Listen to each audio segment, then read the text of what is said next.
The annual homeless census takes place in Oklahoma City today. As News 9's Chris Gilmore found out, those conducting the survey will do more than just collect numbers. Chris, good morning.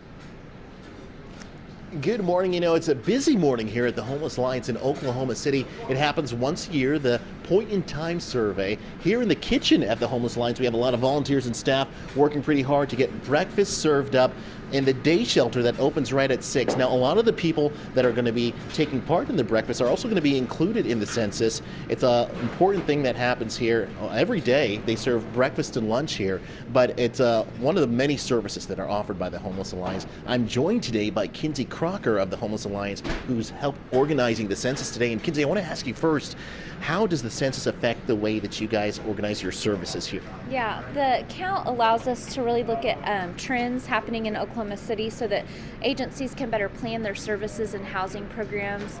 Ultimately, we're trying to end homelessness, and so this information is really helpful in allowing us to identify what's happening in the community.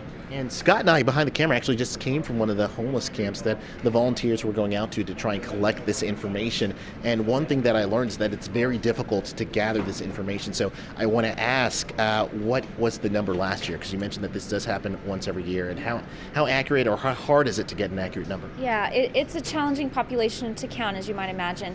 Last year we counted nearly 1,400 people on our one-night census. We estimate that the annual population of people who are homeless in Oklahoma City is closer to 6,000 to 7,000 people over the course of the year who are homeless. And so we've seen some decreases in certain areas and increases in others. Right.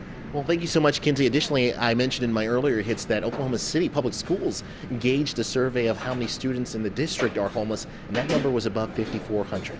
Reporting live on the scene on the story from the Homeless Alliance, Chris Gilmore, News 9. All right, Chris, thanks for that live report.